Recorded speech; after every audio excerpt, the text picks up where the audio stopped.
கிறிஸ்துவுக்குள் அன்பானவர்களே, உங்கள் அனைவருக்கும் பிதாவாகிய தேவனுடைய அன்பும் பரிசுத்த ஆவியினுடைய ஞானமும் இயேசு கிறிஸ்துனுடைய இரட்சிப்பும் பரிபூரண சுகமும் முழுமையாக பெறுவீர்களாக. ஆமேன். சரி, இன்றைய தேவ செய்தி யோவான் எழுதின சுவிசேஷம் எடுத்துக்கொள்ளுங்க. யோவான் எழுதின சுவிசேஷம் 12ஆம் அதிகாரம் 50ஆம் வசனத்தை வாசிப்போம். 50 அவருடைய கட்டளை நித்திய ஜீவனாயிருக்கிறதென்று அறிவேன், ஆகையால் நான் பேசுகிறவைகளை பிதா எனக்கு சொன்னபடியே பேசுகிறேன் என்றார். அவருடைய கட்டளை நித்திய ஜீவனாய் இருக்கிறதென்று அறிவேன், அதனால் அவர் சொன்னதை தான் நான் பேசுகிறேன். இயேசு சொல்கிறார். கடந்த வாரம் இயேசு செய்த அற்புதத்தை பற்றி பேசணும் இல்லையா? புது துருத்தி புது ரசம் என்கிற தலைப்பில் 3வது பாகமாக பேசுகிறோம். இதுக்கு முன்னாடி 2 பாகங்கள் பேசியிருக்கு. அதை யூடியூப்பில் பதிவு பண்ணியிருக்கிறோம். சிந்திப்போம் செயல்படுவோம் என்கிற பெயரில் அந்த யூடியூப்பில் இந்த செய்திகள்லாம் வருது. கேட்டு பயன்பெறுங்க, கேட்டு விசுவாசத்தை வளர்த்துக்கங்க. நாம் பேசுகிற செய்தி ஒவ்வொன்றும் பரிசுத்த ஆவியானவர் என்ன பேச சொன்னாரோ அதை தான் பேசுகிறோம். அதை யதார்த்தமாக பேசுகிறோம். யதார்த்த வாழ்க்கைக்கு என்ன தேவையோ கிறிஸ்துவை பின்பற்றணும், அவ்வளோதான். கிறிஸ்து எப்படி பின்பற்றுறாரு? இந்த வசனம் என்ன சொல்லுது? 50 அவருடைய கட்டளை நித்திய ஜீவனாயிருக்கிறதென்று அறிவேன், ஆகையால் நான் பேசுகிறவைகளை பிதா எனக்கு சொன்னபடியே பேசுகிறேன் என்றார். கிறிஸ்து தானாக எதையும் செய்யலை, அவருடைய கற்பனையில் எதையும் பேசலை. பிதா என்ன சொன்னாரோ அதை தான் செய்கிறார். பிதா என்ன சொன்னாரோ அதை தான் சொல்கிறார். பிதாவினுடைய கட்டளையை அப்படியே நிறைவேற்றுகிறார், வாழ்வியலாக நிறைவேற்றுகிறார். இதுதான் அவருக்கு முதல் நடந்த விஷயம். தேவாலயத்துக்கு வந்த பிறகு, இது என் பிதாவினுடைய வீடு, நீங்கள் வீட்டுக்கு போங்க, என்னை ஏன் தேடுறீங்கன்னு அவங்க அப்பா அம்மாக்கிட்டே சொன்னார் இல்லையா? அவங்க அப்பா அம்மா விட்டுட்டு போகல, கூட்டிகிட்டு போனாங்க. ஏன்னா சின்ன குழந்தையாக இருக்க, இப்போவே உன்னை தேவாலயத்தில் விட்டுட்டு போனாக்கா இந்த தேவாலயத்தில் நிறைய போதகர்கள், பரிசேயர், சதுசேயர்லாம் இருக்காங்க. அவங்களில் நீயும் ஒரு ஆளாக மாறிடுவே, உன்னை மாற்றிடுவாங்க. அதனால் நீ இங்கே இருக்க வேண்டாம், வா வீட்டுக்கு போகலான்னு கூப்பிட்டு போனாங்க. அப்போ இயேசு கிறிஸ்து எந்த மறுப்பும் சொல்லலை, அப்பா அம்மா கூட போனார். ஏன் போனார்? அந்த வேதம் சொல்லுது, தகப்பனையும் தாயும் கனம் பண்ணுவாயாக. இது பிதாக்கு கீழ்ப்படுகிற செயல். அது அந்த வசனத்தையும் நிறைவேற்றுறாரு, அதை வாழ்க்கையில் செயலாகவும் செய்கிறாரு இல்லையா? 30 வருஷமாக அப்பா அம்மா கூட இருந்து அவங்களுக்கு செய்ய வேண்டிய முழு பணிவிடையை செய்தார். சிறு வயதில் அவங்க அப்பா தவறிடுறாங்க. 4 தம்பிகள், 2 சகோதரிகள் இருக்காங்க. இவங்களை எல்லாரையும் அவர் பராமரிக்கிறாரு. ஒரு குடும்பத்துக்கு என்னென்னலாம் செய்யணுமோ அதை முழுமையாக செய்கிறார். கடவுளுக்கு கீழ்ப்படிந்து வாழ்ந்த பெண்களில் மரியாள் சிறந்தவங்க. அந்த மாதிரி பெண்ணை கடவுள் தேர்ந்தெடுத்து அவர்கள் மூலமாக தான் கிறிஸ்து இயேசுவை இந்த பூமிக்கு அனுப்பினார். அவங்க இவர் சிறு பிள்ளையிலேருந்து ஊழியத்துக்கு கடவுள் பணியை செய்ய வர வரைக்கும் எத்தனை முறை இந்த வேதத்தை பற்றியும் தீர்க்கதரிசிகளை பற்றியும் முன்னோர்களை பற்றியும் எடுத்து சொல்லியிருப்பாங்க. நீங்கள் சொல்லலாம், அவர் தேவகுமாரன் தானேங்க, அவருக்கு எல்லாம் தெரியாதா அப்படின்னு. வந்தது அவர் தேவகுமாரனாக வரல, மனுஷனாக தான் வந்தார். அப்படி வரும்போது எதுக்காக அவர் இங்கே அனுப்புனாங்கனாக்கா, இரட்சகராக இருக்கிறதுக்கு அனுப்புனாங்க. 47 ஒருவன் என் வார்த்தைகளை கேட்டும் விசுவாசியாமற் போனால் அவனை நான் நியாயந்தீர்ப்பதில்லை, நான் உலகத்தை நியாயந்தீர்க்க வராமல் உலகத்தை இரட்சிக்க வந்தேன். எல்லா மக்களையும் ரட்சிப்புக்குள்ளே கொண்டு வந்து பிதாவினிடத்தில் சேர்த்து ஆதாம் எழுந்து போன அந்த வாழ்க்கையை மறுபடியும் கொடுக்கறதுக்காக இவர் வந்தார். இவரே முதலாம் ஆதாம் கூட வேதம் சொல்லுது. அதை இன்னொரு நாளைக்கு விரிவாக பார்ப்போம். அப்போ கிறிஸ்து எதுக்கு வந்தார்? பிதாவின் வார்த்தைக்கு கீழ்ப்படிஞ்சு இங்கே உள்ள மனுஷங்களை ரட்சிப்புக்குள்ளே கொண்டு வரதுக்காக வந்தார். ஒரு மனுஷன் மூலமாக பாவம் வந்தது போல இந்த ஒரு மனுஷன் மூலமாக ஜீவனும் வர வேண்டும் என்று ரட்சிக்கப்படுவதற்காக வந்தார். சரி, அந்த ரட்சிப்பு எதன் அடிப்படையில் மக்களுக்கு கிடைக்குது? கிறிஸ்துவுக்கு எந்த அடிப்படையில் அது கொடுக்கப்பட்டது? நியாயப்பிரமாணத்தின் அடிப்படையில். எந்த அடிப்படையில்? நியாயப்பிரமாணின் அடிப்படையில். கிறிஸ்து சொல்கிறார் பாருங்க, 50 அவருடைய கட்டளை நித்திய ஜீவனாயிருக்கிறதென்று அறிவேன், ஆகையால் நான் பேசுகிறவைகளை பிதா எனக்கு சொன்னபடியே பேசுகிறேன் என்றார். முதல் கட்டளை நியாயப்பிரமாணம் கொடுத்தாங்க பார்த்தீங்களா, அதுவே நித்திய ஜீவனை அடையிறதுக்கு தான் கொடுத்தாங்க. ஆனால் அதை முழுமையாக பயன்படுத்துகிற அளவுக்கு விவரம் இல்லாமல் விட்டுட்டாங்க. ஏன் அப்படி விட்டாங்க அப்படின்னாக்கா, எல்லாருமே தனக்குள்ள ஆவியின் சிந்தனையில் இல்லாமல் ஆவியை கடந்து ஆத்மா விரும்புகிற விஷயங்களை அனுபவிக்க இந்த உயிரை பயன்படுத்தி இந்த உயிரை கொண்டு இந்த உடலை இயக்கி ஆத்மா சந்தோஷப்பட்டது. புரியுதுங்களா? முதல் மனுஷனை உருவாக்கும் போது ஜீவ ஆத்மாவை உருவாக்கினார், உயிரும் ஆத்மாவுமாக உருவாக்கினார். மண்ணினால் உடல் வந்துருச்சு. இந்த மண்ணான உடலை எது இயக்குது அப்படின்னாக்கா, நமக்குள்ள ஆத்மாங்கிற ஒரு ஒளி சக்தி இருக்குது. என்ன இருக்குது? ஒளி சக்தி இருக்குது. அந்த ஒளி சக்தி உயிருங்கிற ஆற்றலோடு சேர்ந்து இந்த உடலை பயன்படுத்தி இந்த உலகத்தை அனுபவிக்குது. தன்னோட விருப்பத்தில் நான் அனுபவிச்சுக்கிறேன்னு அவன் சுயசிந்தனையில் வந்ததுனால கடவுளுடைய பேரன்புலேருந்து விலகிட்டான். திரும்பவும் நம்ம கடவுள் பேரன்பை பெறணும் அப்படின்னா நிபந்தனை, அவருடைய வாழ்வியல் முறையை நம்ம கடைப்பிடிக்கணும்.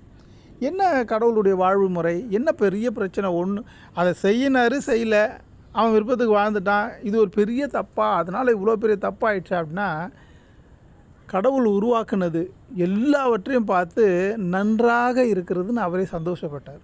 எல்லாவற்றையும் பார்த்து நமக்கு இருக்கிற உரிமையும் நமக்கு இருக்கிற தேவைகளும் எல்லா உயிர்களுக்கும் உண்டுங்கிறது பொதுவான அடிப்படை. இதை மனுஷன் தன் சிந்தனையில் வரும்போது என்ன ஆகுதுன்னா அதிலிருந்து விலகிடுறான். எப்படி விலகினான் அப்படின்னா, ஜீவாத்மாவாக உருவாக்கும் போது கடவுள் சொன்னார், என்னுடைய ரூபத்திலையும் சாயல்லையும் அப்படின்னு. அந்த ரூபம் கிடச்சிருச்சு. சாயல் எது அப்படின்னா, தேவன் எல்லா உயிர்களுக்கும் பொதுவானவர் இல்லையா? பிறப்புக்கும் எல்லா உயிர்களுக்கும் சொந்தக்காரர் கடவுள். அவர் எவைகளை சிருஷ்டித்து உண்டு பண்ணினாரோ அவைகளுக்குள்ளவே ஓய்ந்து இருக்கிறார்னு வேதம் சொல்லுது. அப்போ எல்லா உயிர்களுக்குள்ளும் இறை ஆற்றல் ஓய்ந்து இருக்குது இல்லையா? அதனால தான் இப்போ இந்த ஏக்க சக்தியே வருது. நம்மளாம் எப்படி உயிரோடு இருக்கிறோன்னா, நமக்குள்ள இறை சக்தி ஆற்றல் இருக்கிறதுனால தான் உயிரோடு இருக்கிறோம். இந்த இறை சக்தி ஆற்றலை என் விருப்பத்துக்கு நான் செயல்படுத்தலாம், அல்லது எனக்குள்ளே இருக்கிற இறைக்கிட்டேயே என்னை ஒப்படைச்சிக்கலாம். ரெண்டு ஆப்ஷன் இருக்குது. இந்த உடலை நானே செயல்படுத்தும் போது இது தன் சுய சிந்தனையில் வருது. அப்படி நீ செயல்படும்போது உன்னுடைய சுய லாபத்துக்காக, உன்னுடைய சுய இன்பத்துக்காக, உன்னுடைய சுயத்துக்காக பிற உயிர்களை நீ துன்பப்படுத்தக்கூடாது. இதுதான் நிபந்தனை. இந்த நிபந்தனைனா பெரிய விஷயம் இல்லை இல்லையா? ஆனால் அதுதான் ரொம்ப பெரிய விஷயம். இப்போ நம்ம எப்படி வாழறோம் இந்த உலகத்தில்? தனக்கு ஒரு நன்மை செய்யணுன்னா அதில் விழிப்புணர்வாக இருக்கிறோம். இந்த நன்மையினால் பிறருக்கு துன்பம் வருதுன்னா நம்ம அதை பெருசாக எடுத்துக்கிறோமா? எல்லாரும் அப்படி தான் வாழறோம், நான் உள்பட அப்படி தான் இருக்கிறோம். இது முதல் மனுஷன் தானாக எடுத்துக்கிட்ட வாழ்க்கை, அதன் மூலமாக பரவுனது தான் இதெல்லாம்.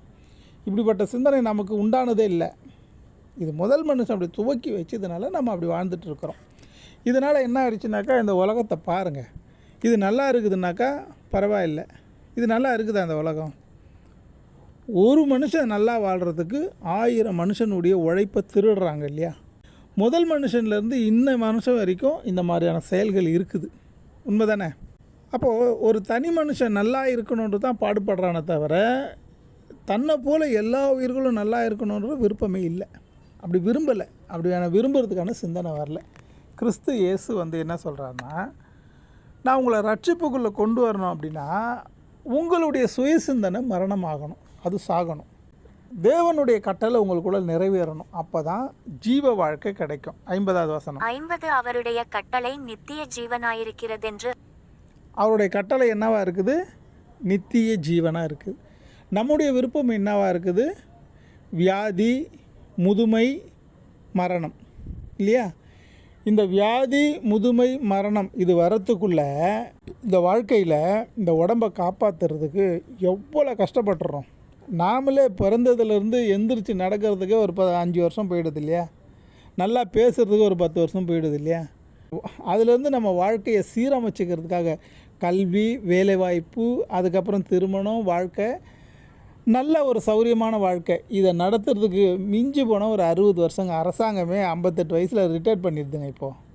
அதுக்கப்புறமா நீ தேவையே இல்லை, கவர்மெண்ட்டுக்கு நீ தேவையில்லை, நீ வேலை செய்ய மாட்டோம், உடம்பு வயசாகிடுச்சு.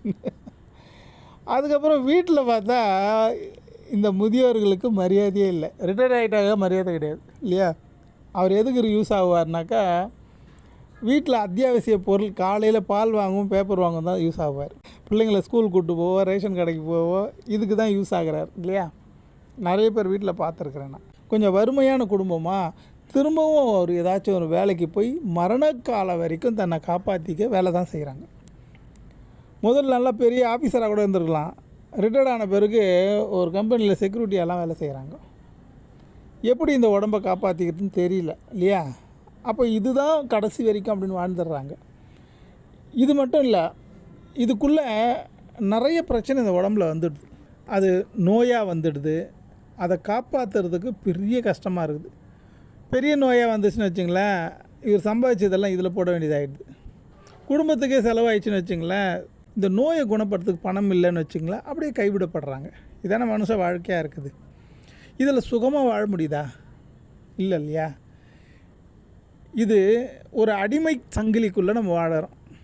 இதிலேருந்து ரட்சிப்பை கொடுத்து மீட்கிறதுக்கு தான் கிறிஸ்து வந்தார். கிறிஸ்துவனுடைய வார்த்தை என்ன சொல்லுதுன்னா, என் பிதாவினுடைய கட்டளைக்கு நான் கீழ்ப்படிந்து வாழ்கிறேன், ஏன்னா அது நித்திய ஜீவனுக்கு கொண்டு போகுது.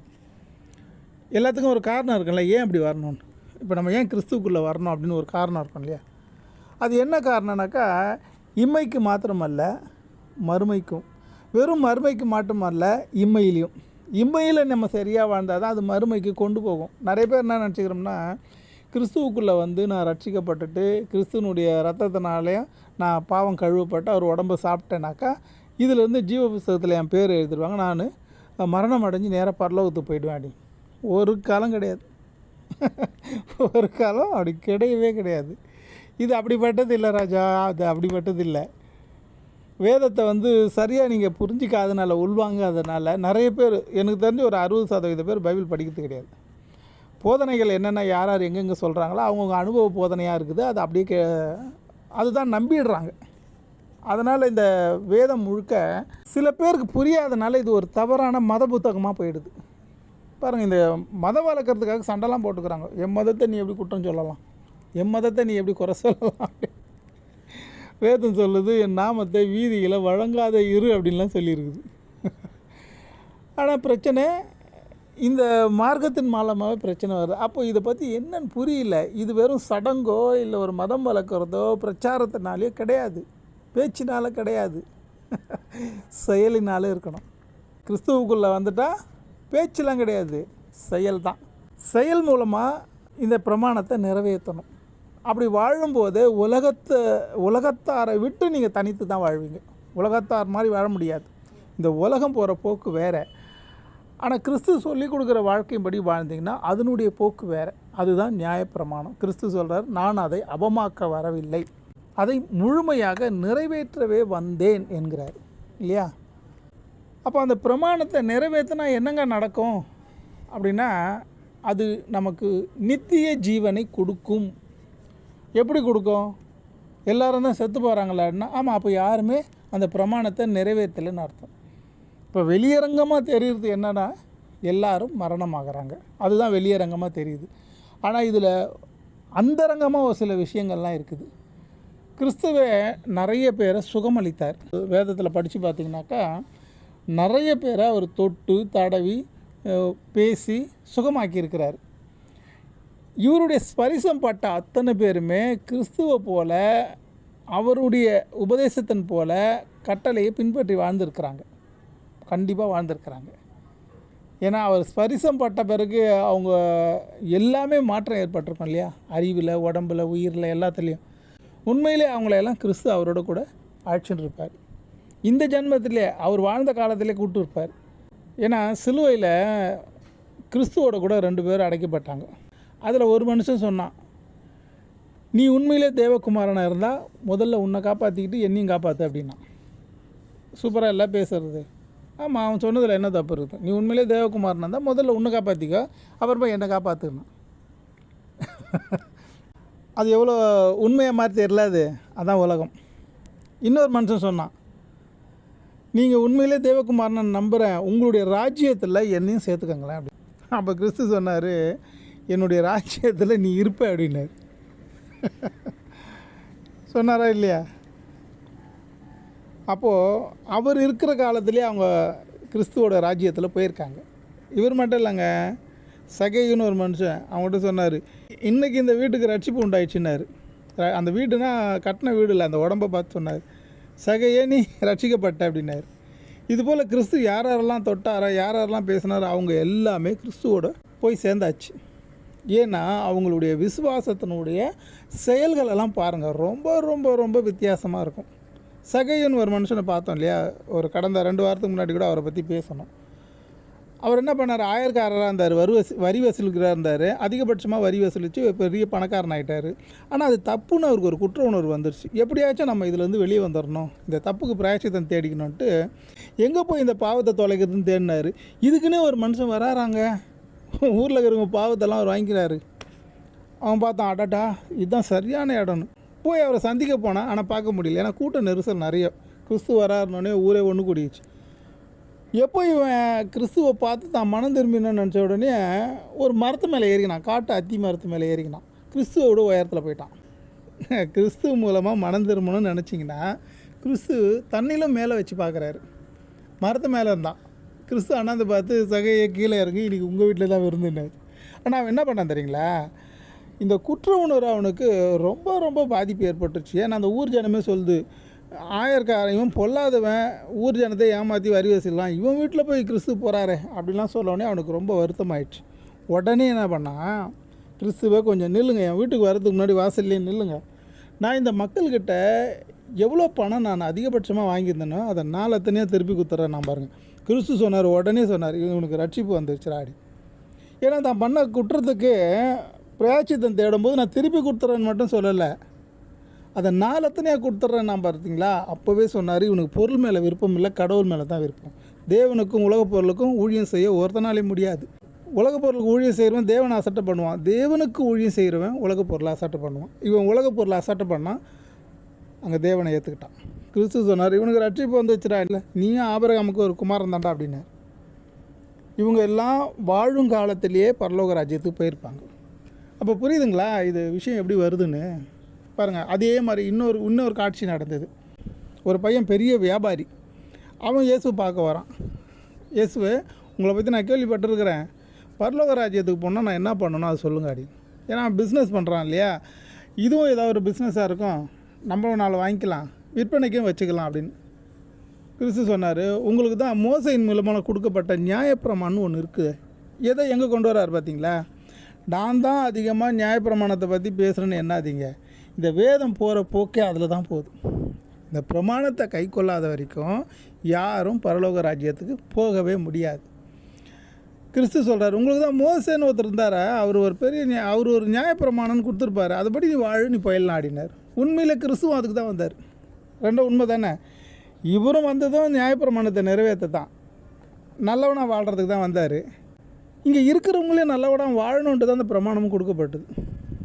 அந்த வியாபாரி என்ன சொல்கிறாருன்னா, கிறிஸ்துவை இந்த பிரமாணத்தை நான் சின்ன வயசுலேருந்தே கை கொள்கிறேன்னார். அப்போ கிறிஸ்து சொல்கிறார், நீ அது வழியாகவே போயிடலாமா, அப்புறம் என்னையா வந்து கேட்கணும், நியாயப்பிரமாணத்தை நிறைவேற்றினாலும் நீ பரலோகம் போயிடலாமையா, என்னையே வந்து கேட்குற அப்படின்னு.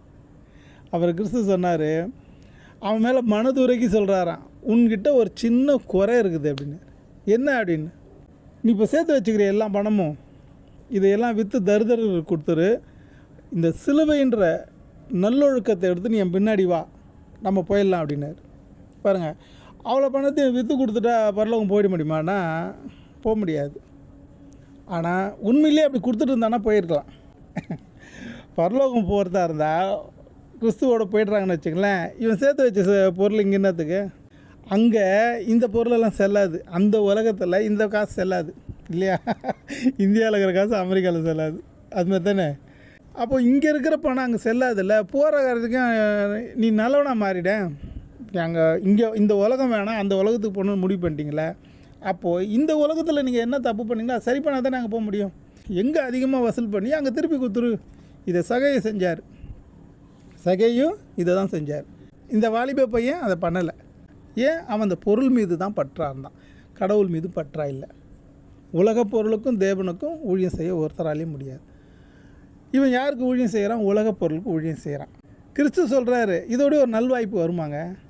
அந்த வீட்டுக்கு, சகைய வீட்டுக்கு கிறிஸ்து உள்ளே போகும்போது அவன் சொல்கிறான், நீங்கள் வாசலில் நில்லுங்க, இந்த வீடு பாவ காசில் சம்பாதிச்சு கட்டுந்து, அதை எடுத்து நான் நாளத்தினே திருப்பி கொடுத்துட்ற பிறகு அது புண்ணியமாக மாறுதலே, அப்போ நீங்கள் உள்ளே வாங்க அப்படின்னா. இந்த சிந்தனையை பார்த்து தான் சொன்னார், பா பெரிய சிந்தனைடா அவனுக்கு, நீ ரட்சிக்கப்பட்டப்போ அப்படின்னு. அதே விஷயம் இங்கே நடக்குது பாருங்கள். வாலண்டரியாக அந்த பையன் வந்து கேட்குறான், நான் பரலோக ராஜ்யம் போகிறேன்னு. அப்போ இவர் சொல்கிறாரு, இருக்கிறதெல்லாம் விற்று கொடுத்துரு, பரலோக ராஜ்யம் போகும்போது இங்கே என்னத்துக்குடா, இதெல்லாம் விற்று கொடுத்துட்றா, அங்கே இதெல்லாம் செல்லாதுடா.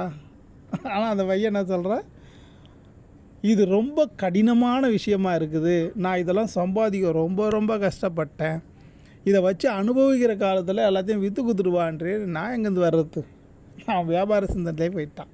அவன் என்ன நினச்சான், அந்த ரட்சிப்புங்கிறது நம்ம 4 பொருள் வாங்கி விற்கிற மாதிரி இதுவும் எதனா சொல்லுவார், அந்த புத்தகத்தையும் வாங்கி விற்றுட்டு இதை படிச்சுக்கங்க பரலோகம் போயிடலாம் அப்படின்னு 4 பேருக்கு விற்றுடலாம், நம்மளும் யூஸ் பண்ணிக்கலான்னு பார்த்தான். இது அப்படி இல்லைப்பா, செயல்முறையில் இருக்குது. இது தேரி கிடையாது, ப்ராக்டிக்கல் மூலமாக தான் இது நிறைவேறுமே தவிர தேரி மூலமாக நிறைவேறாது. தேரி தான் பழைய ஏற்பாடு ஃபுல்லாக தேரி தானே. அதெல்லாம் படித்தவங்களாம் பரலோகராஜ்யம் போயிட்டாங்களா என்ன? இன்க்ளூட் மோசையே போகலங்க, அப்புறம் என்னத்துக்கு? அதை கொண்டு வந்து குத்துவர மோசையே போகல.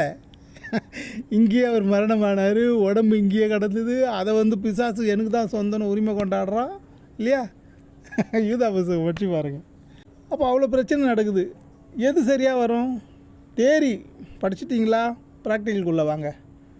ப்ராக்டிக்கல் ஒன்று தான் இது பரலோக ராஜ்யத்துக்கு கொண்டு போகும். கிறிஸ்து அதை தான் சொல்ல வர்றார். பிதாவினுடைய கட்டளைப்படி நான் செயல்பட்டால் இங்கே என்ன நடக்குன்னா அது நித்திய ஜீவனுக்கு கொண்டு போகும்.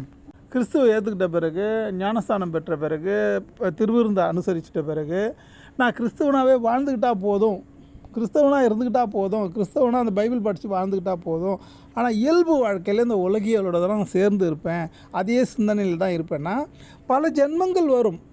கண்டிப்பாக ஒரு நாளைக்கு போவீங்க, திரும்பவும் பிறந்து வாழ வேண்டியது தான். என்றைக்கு இந்த பிரமாணத்தை நிறைவேற்றுறீங்களோ அன்றைக்கி தான் அது அங்கே போக முடியும். இந்த விழிப்புணர்வு நமக்குள்ளே வந்தால் மறுபடியும் இந்த பிறப்பு வேணுமா அப்படின்னு சிந்திச்சோம்னா இந்த பிறப்பிலேயே எந்த அளவுக்கு நம்ம இந்த கடனை தீர்த்துடலாங்கிற எண்ணம் வந்துடும். பாருங்கள், ஒரு வங்கியில் கடன் வாங்கிட்டோம், அந்த கடனை நம்ம திருப்பி கட்டிட்டோன்னு வச்சுக்கோங்களேன், எந்த பிரச்சனையும் கிடையாது. அதுக்கு வட்டிலாம் போடுவான், அதெல்லாம் சரியாக கட்டிட்டோன்னு வச்சுங்களேன், ஒரு பிரச்சனையும் இல்லை. அந்த டீவை தவறிட்டோன்னு வச்சுங்களேன், அதுக்கு ஒரு வட்டி போடுவான், வட்டிக்கு வட்டி ஆகிடுமா, நம்ம வாங்கினதை விட 4 மடங்கு ஆகிடுமா. அப்போவும் நம்மளால் கட்ட முடியலன்னு வச்சுக்க, அவன் வந்து நம்ம எதை வாங்குறதுக்கு கடன் வாங்கினோமோ அதை ஜப்தி பண்ணிட்டு போயிடுவான் இல்லையா? இல்லைன்னு வச்சுக்க, நம்மளை பிடிச்சி ஜெயிலில் போட்டுருவான் ஏமாத்தினா அப்படின்னு. இல்லைன்னு வச்சுக்க, வாங்கினவரால் திருப்பி கொடுக்கலாம், ஊரை விட்டு போயிட்டுருவார், நாட்டை விட்டு போயிட்டுருவார். இப்போ அப்படி தானே நடக்குது. பேங்க்கில் நிறைய கோடிக்கணக்கில் கடன் வாங்கிட்டு திருப்பி கட்ட முடியலன்னா வெளிநாட்டுக்கு ஓடிடுறாங்க. நான் வேதத்தை பற்றி பேசுகிறேன். வேதத்தில் இதே மாதிரி விஷயம் இருக்குது. கடன் வாங்கிடுறான், திருப்பி கட்ட முடியல, அதனால் அந்த கடன் கொடுத்தவன் அவனை கடன் வாங்கினவனை கூட்டின்னு வந்து செம்ம அடிக்கிறான். கடன் பற்றனுடைய நண்பன் போய் ஒரு பணக்காரர்கிட்ட சொல்லி, ஐயா இந்த மாதிரி பிரச்சனை ஆயிடுச்சு, அந்த கடனை கட்ட முடியல, கடன் குத்தூர் போட்டு அடிக்கிறாருனோடனே அவர் வந்து இவரை மீட்டார்னு ஒரு கதை இருக்குது. அப்போது கடன் வாங்கினவன் கடன் கொடுத்தவனுக்கு அடிமையை கூட வேதம் சொல்லுது. அதெல்லாம் மாறவே மாறாது. இப்படி இருக்க இந்த பூமியில் நம்ம வாழும்போது வாழ்க்கையில் நான் வாழ்கிறதுக்காக பிற உயிர்களுக்கு நான் கொடுத்த துன்பமும் பிரமாணத்தை மீறி நான் நடந்த செயலும் அதை நான் இங்கேயே சரி பண்ணிக்காத வரைக்கும் இங்கே இருந்து ஒரு அங்குலம் கூட நகர முடியாது. செத்தா போய்டணும். செத்தா எங்கே போகிறீங்க? மண்ணில் தானே போகிறீங்க. பரலோகத்துக்கு போகிறீங்க கிடையாது. பரலோகத்துக்கு போகணும்னா செத்து போகக்கூடாதான். இந்த மாம்சமும் ரத்தமும் தேவனுடைய ராஜ்யத்தை சுதந்திரிக்காதுன்னா அப்போ இந்த தேகம் எப்படி இருக்கணும்? கிறிஸ்து எப்படி இந்த தேகத்தை இந்த இதே பூமியில் மாற்றி காட்டினாரோ அதுபோல் மாற்றினாதான் அவர் 500 பேர் பார்க்கையில் வானத்தில் எடுத்துக்கொள்ளப்பட்டாராம். முன்னோடி போயிருக்கார் இல்லையா? நாம் அவர் சொன்னபடியே வாழ்ந்தா என்ன ஆகுனாக்கா, அவர் எப்படி எடுத்துக்கொள்ளப்பட்டாரோ அதுபோல் நம்மையும் எடுத்துக்கொள்ள தூதர்களை அனுப்பி அவர் அநேக வாஸ்து ஸ்தலங்களை உருவாக்கி வச்சுக்கிறார், அங்கே கொண்டு போய் சேர்ப்பார். அப்போ அந்த கற்பனை தான் ரொம்ப முக்கியம். எது பிதா சொல்லி கொடுத்த அந்த 10 கட்டளை இருக்குதே, அது வாழ்வியெல்லாம் வாழ்ந்தே தீரணுங்க. நம்ம வெறும் கிறிஸ்தவராக இருந்தால் மட்டும் போதாதுங்க. அந்த கற்பனையை கை கொண்டு வாழாத வரைக்கும் நம்ம இங்கேருந்து ஒரு அங்குலம் கூட நகர முடியாது. அந்த பிரமாணம் முக்கியம் இல்லைன்னு வச்சுக்கோங்களேன், கிறிஸ்து இப்படியெல்லாம் சொல்லியிருக்க மாட்டார். நான் சொல்லுகிற வார்த்தையின்படி நீங்களும் வாழுங்க. பரலோக ராஜ்யம் போனால் என்ன பண்ணணும்? மோசே நியாயப்பிரமாணத்தின்படி வாழ்ந்துக்கோ. ஒன்று நீ வாழு, நீ போ, உன் பின்னாடி நான் வரேன், இல்லைன்னா நான் வாழறேன், அதுக்கு தான் நான் வந்திருக்கிறேன். நான் வாழ்ந்தது போல் நீ அதை ஃபாலோ பண்ணி வாழ்ந்துக்கோ, பின்னாடி போயிடலாம், என் கூட நீயே வந்துடுவேன்னார். இது உண்மை தானே? இதை நிறைய பேரெல்லாம் நம்பவே முடியல. என்னங்க நியாயப்பிரமாணம் தான் எங்களால் கை கொள்ளவே முடியாதுன்னா, நீங்கள் தான் இயேசுனுடைய ரத்தத்தையும் உடம்பையும் சாப்பிட்றீங்களே, அவர் ஜீன் உங்களுக்குள்ளே வருது இல்லையா? அந்த உயிராற்றல் இருக்க அந்த ரத்தம் உங்களுக்கு பரிசுத்தப்படுத்தலையா? அவருடைய ரத்தம் உங்களுக்குள்ளே இருந்தால் நீங்கள் பரிசுத்தமாக ஆவீங்கன்னே எழுதி வச்சுக்குது இல்லையா? அவருடைய வித்து உங்களுக்குள்ளே இருந்தால் நீங்கள் பாவம் செய்ய மாட்டீர்களேன்னு எழுதியிருக்குதே. ஐயா சொல்கிறேன், நானே அந்த முயற்சியில் தான் இருக்கிறேன்.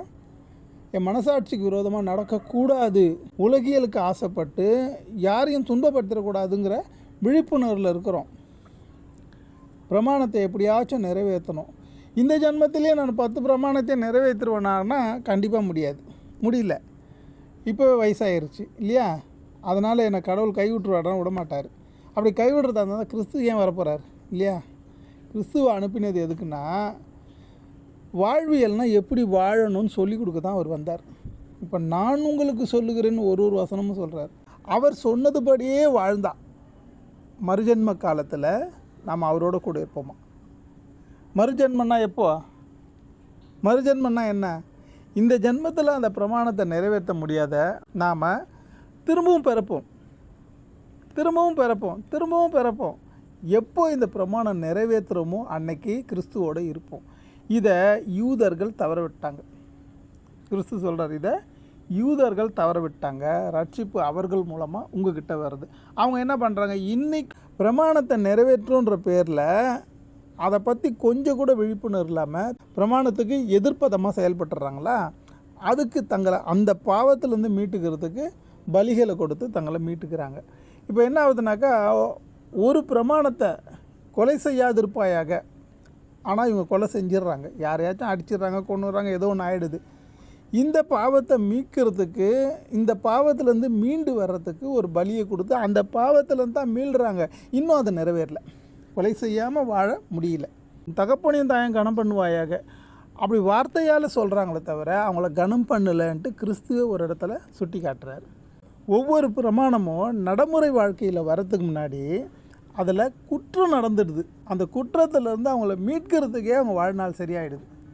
புரியுதுங்களா? 10 பிரமாணத்தில் 5 பிரமாணம் செய்யணும்னு எழுதியிருக்குது இல்லையா?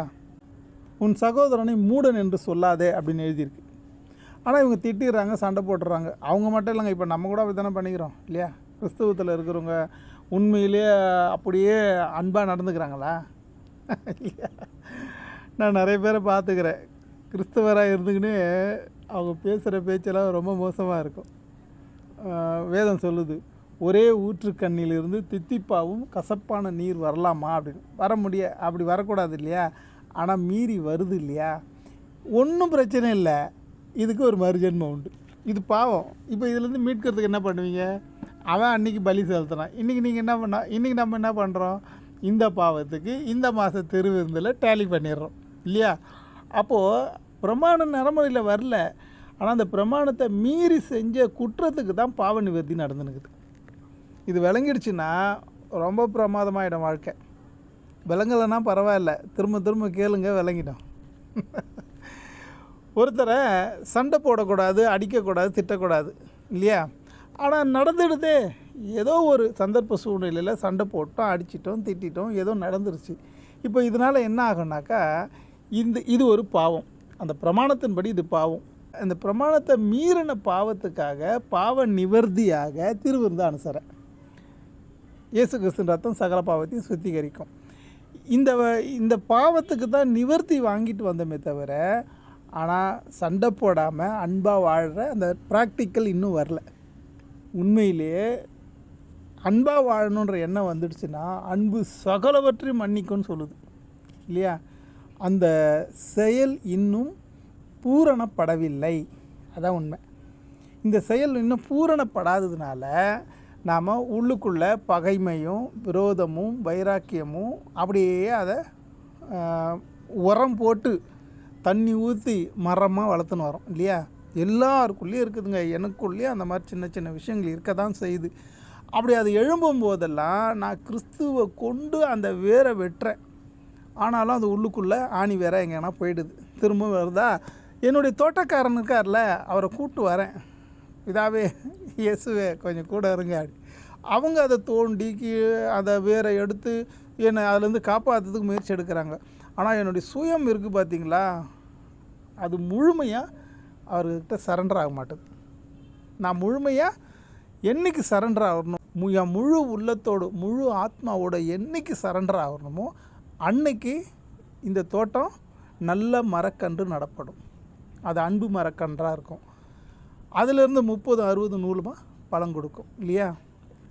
இந்த விஷயம் நமக்குள்ளே புரிஞ்சுக்கிறது தான் ரொம்ப கஷ்டமாகுது. இந்த நடைமுறை வாழ்க்கையில் முழுமையாக முழு உள்ளத்தோடு முழு ஆத்மாவோடு முழு உயிரோடு முழு உடம்போடு முழு செயலோடு முழு சிந்தனையோடு நம்ம கிறிஸ்துவோடு சரண்டர் ஆனோம்னா இந்த தோட்டத்தில், இந்த மனமெனும் தோட்டத்தில் அருமையான ஒரு மரக்கன்று நடுவார். அது நல்ல மரம், அது நல்ல கனியை தரும். நல்ல மரத்தில் கெட்ட கனி ஒருபோதும் வராதான். அந்த நல்ல செயல் ப்ராக்டிக்கலாக மாறிடுச்சுன்னு வச்சுங்க. நல்லது செய்யணும். இப்போ இதெல்லாம் வேதத்தில் நம்ம படிச்சுன்னு தான் வரும் இல்லையா? தேரியாக படிச்சுக்கிட்டே வரும். இது ப்ராக்டிக்கலாக ஆச்சுன்னா தான் அது நல்ல மரக்கன்று ஊன்றினா போல்.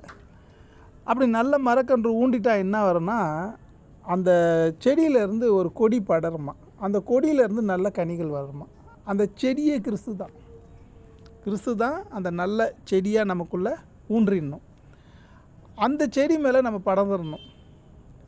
அந்த செடியிலேருந்து நல்ல கனி வர வைக்கிறது கிறிஸ்து தான்.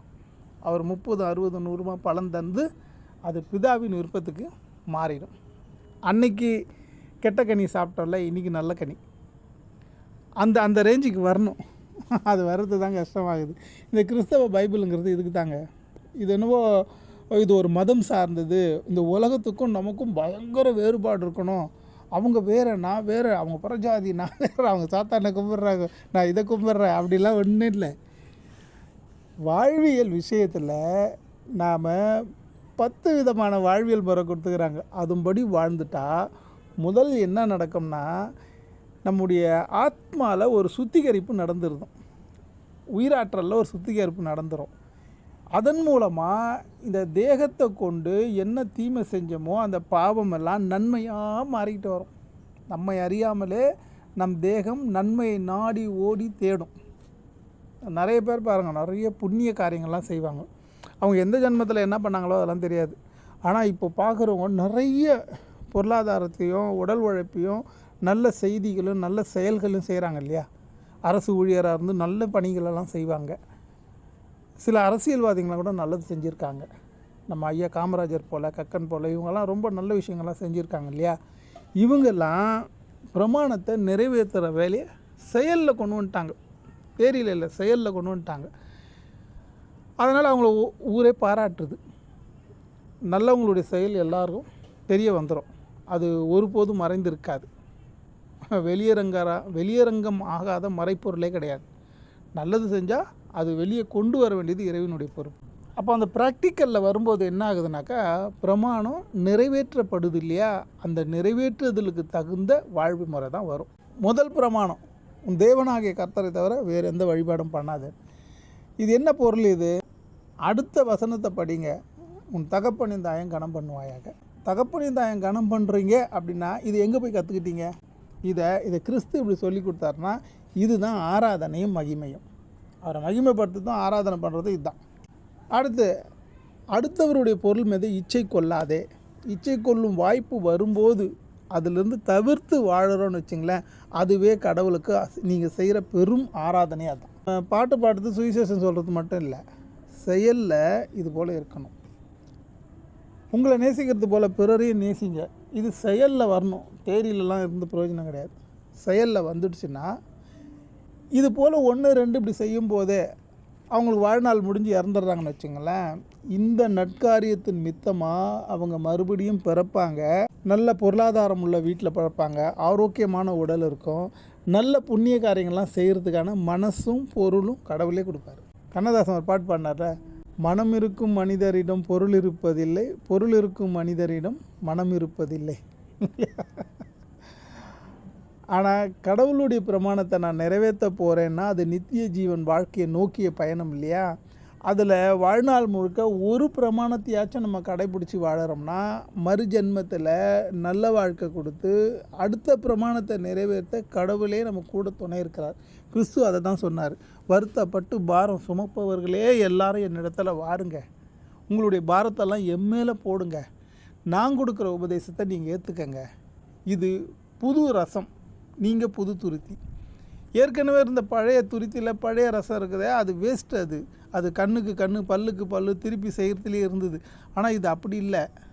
உங்களை நேசிக்கிறது போல் பிறரையும் நேசிங்கன்ற புது துருத்தியில் புது ரசம் இதை ஊற்றிக்கங்க. உங்களுடைய பாரத்தை பழசெல்லாம் எத்தனை வந்து எம்எல்ஏ போட்டுருங்க, அதை நான் சுமக்கிறேன் அப்படின்னாரு. நீங்கள் என்னோட சேர்ந்துக்கங்கன்னார். இப்போ அவரோட சேர்ந்து அவருடைய உடம்பையும் ரத்தத்தையும் சாப்பிட்ற நாம அவருடைய செயல் கொஞ்சமாச்சும் மாறி வந்துச்சுன்னு வச்சுக்கோங்களேன், அடுத்த படிநிலைக்கு அவரே நம்மளை கூப்பிட்டு போயிடுவார். அதுக்கு இந்த ஜென்மம் பத்தலைன்னு வச்சுங்க, கவலைப்படாதீங்க, மறுஜென்மம் உண்டு. கிறிஸ்துவே சொல்கிறாரு. மறுஜென்ம வாழ்க்கையில் மத்தேயு 19ஆம் அதிகாரம் 28வது வசனம் வாசிப்போம். 28 அதற்கு இயேசு, மறுஜென்ம காலத்திலே மனுஷகுமாரன் தம்முடைய மகிமையுள்ள சிங்காசனத்தின் மேல் வீற்றிருக்கும் போது என்னை பின்பற்றின நீங்களும் இஸ்ரவேலின் 12 கோத்திரங்களையும் நியாயந்தீர்க்கிறவர்களாக 12 சிங்காசனங்களின் மேல் வீற்றிருப்பீர்கள் என்று மெய்யாகவே உங்களுக்கு சொல்லுகிறேன். 29 என் நாமத்தினிமித்தம் வீட்டையாவது சகோதரரையாவது சகோதரிகளையாவது தகப்பனையாவது தாயையாவது மனைவியையாவது பிள்ளைகளையாவது நிலங்களையாவது விட்டவன் எவனோ அவன் நூறத்தனையாய் அடைந்து நித்திய ஜீவனையும் சுதந்தரித்து கொள்ளுவான். இதுதான் கிறிஸ்துவ மூலமாக நமக்கு கிடைக்குது. இது எப்போ கிடைக்குது? இந்த ஜன்மத்திலே நம்ம வாழ்நாள் முழுக்க ஒரு வைராக்கியத்தோட இனி நான் கிறிஸ்து சொன்னது போல தான் வாழ்வேன்னு ஒரு வாழ்க்கையை தீர்மானிச்சிட்டோம்னா இந்த ஜன்மத்திலே அந்த நித்திய ஜீவன் வாழ்க்கை கிடைச்சிரும். இல்லைன்னா மறு ஜென்மத்தில் கண்டிப்பாக அதுக்கான முயற்சி நடக்கும். இப்படி நடந்து நியாயப்பிரமாணம் முழுக்க நிறைவேறி தீரும் அளவுக்கும் வாழ்க்கை கிடைக்கும். வாழ்ந்து முடிஞ்ச பிறகு பிரமாணம் நிறைவேறின அடுத்த நிமிஷமே கிறிஸ்து வாக்களிக்கிறாரு.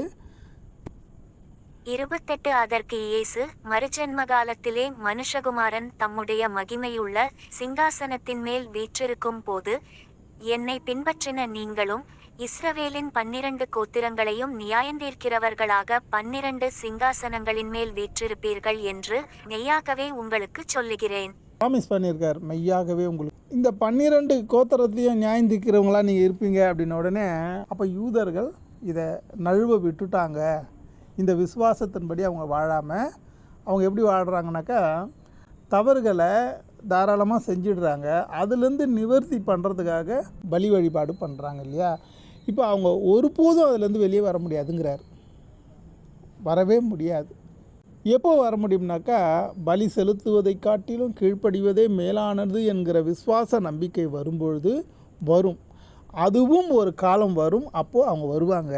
அப்போது அவங்க நம்மளை விட நாட்கள் கடந்து வரும்பொழுது அவங்க கேட்பாங்க, புறஜாதியர்லாம் முதல்ல வந்துட்டுருக்கிறாங்களே, இதை நாங்கள் பிறப்பால் வாங்கினோமே, நாங்கள் இந்த கடைசி காலத்தில் வந்திருக்கிறோமே அப்படின்னு கேட்கும்போது அவங்க சொல்லுவாங்க, நாங்கள் கிறிஸ்துவனுடைய உபதேசத்தை கேட்டு அதன்படியே வாழ்ந்தோம், நீங்கள் அந்த ரட்சிப்பை தவற விட்டுட்டீங்க. ரட்சிப்பு யூதர்கள் வழியாக வருகிறது என்று கிறிஸ்துவே சொன்னார் இல்லையா? அப்போது கிறிஸ்துவை ஏற்றுக்கொண்டவங்க எப்படி வாழணும், புரியுதுங்களா? திரும்பவும் இன்னும் பல செய்திகளை நான் சொல்லும் பொழுது கூட என் மூலமாக பரிசுத்த ஆவியானவர் இந்த விஷயத்தை தான் வெளிப்படுத்துகிறார். நியாயப்பிரமாணம் நிறைவேறி தீரும் அளவுக்கும் யாருக்கும் பரலோக ராஜ்யத்தில் இடம் கிடையாது. பிரமாணத்தை நிறைவேற்றி வாழுறவங்களுக்கு கிறிஸ்துவே கூட்டிகிட்டு போய் அவர் ராஜ்யத்தில் சேர்த்துக்கிறார். கிறிஸ்து வாக்குறுதி கொடுக்குறார். வசனத்தை படிப்போம். யோவான் எழுதின சுவிசேஷம் 12ஆம் அதிகாரம் 44ஆம் வசனத்திலிருந்து படிப்போம். 44 அப்பொழுது இயேசு சத்தமிட்டு, என்னிடத்தில் விசுவாசமாயிருக்கிறவன் என்னிடத்தில் அல்ல, என்னை அனுப்பினவரிடத்தில் விசுவாசமாயிருக்கிறான். 45 என்னை காண்கிறவன் என்னை அனுப்பினவரை காண்கிறான். 46 என்னிடத்தில் விசுவாசமாயிருக்கிறவன் எவனும் இருளில் இராதபடிக்கு நான் உலகத்தில் ஒளியாக வந்தேன். 47 ஒருவன் என் வார்த்தைகளை கேட்டும் விசுவாசியாமற் போனால் அவனை நான் நியாயந்தீர்ப்பதில்லை, நான் உலகத்தை நியாயந்தீர்க்க வராமல் உலகத்தை இரட்சிக்க வந்தேன். 48 என்னை தள்ளி என் வார்த்தைகளை ஏற்றுக்கொள்ளாதவனை நியாயந்தீர்க்கிறதொன்றிருக்கிறது, நான் சொன்ன வசனமே அவனை கடைசி நாளில் நியாயந்தீர்க்கும். 49 நான் சுயமாய் பேசவில்லை, நான் பேச வேண்டியது இன்னதென்றும் உபதேசிக்க வேண்டியது இன்னதென்றும் என்னை அனுப்பின பிதாவே எனக்கு கட்டளையிட்டார். 50 அவருடைய கட்டளை நித்திய ஜீவனாயிருக்கிறதென்று அறிவேன், ஆகையால் நான் பேசுகிறவைகளை பிதா எனக்கு சொன்னபடியே பேசுகிறேன் என்றார். இந்த வசனத்தின்படி கிறிஸ்து கொடுத்த வாக்குறுதியை அவர் நிறைவேற்றுவார். சத்தியமிட்டு சொல்லியிருக்கிறார், அவருடைய ராஜ்யத்துக்குள்ளே நமக்கு இடம் கொடுப்பார். ஆமென். இந்த வசனத்தை மறுபடியும் படித்து பாருங்கள், திரும்ப கேளுங்க, ஒரு புரிதல் உண்டாகும் உங்களுக்கு. இதை மற்றவர்களுக்கும் தெரியப்படுத்துங்க, உங்களை கர்த்தர் ஆசீர்வதிப்பார். ஆமென். சரி, இந்த செய்தி உங்களுக்கு பிரயோஜனமாக இருக்கும்னு நம்புகிறேன். ஷாலோம் சபையின் ஆராதனையில் பங்கெடுத்த உங்கள் அனைவருக்கும் கிறிஸ்து இயேசுனுடைய பரிபூரண அன்பு என்றென்றைக்கும் உங்களுக்கு கிடைப்பதாக. ஆமென். சரி, நாம் ஜெபம் செய்வோம். பரமண்டலத்தில் வாசம் பண்ணுகிற எங்கள் பிதாவே, உம்முடைய நாமம் மகிமைப்படுவதாக, உம்முடைய ராஜ்யம் வருவதாக, பரமண்டலத்தில் உம்முடைய சித்தம் செய்யப்படுவது போல் இந்த பூமியிலும் செய்யப்படுவதாக. அன்றன்று வேண்டிய ஆகாரத்தை எங்களுக்கு தாரும், எங்கள் கடனாளிகளை நாங்கள் மன்னிக்கிறது போல் எங்களையும் மன்னியும், சோதனை நாட்களிலிருந்து மீட்டு பாதுகாத்து கொள்ளும். அந்த ராஜ்யமும் வல்லமையும் என்றென்றும் உம்முடையது. ஆமேன்.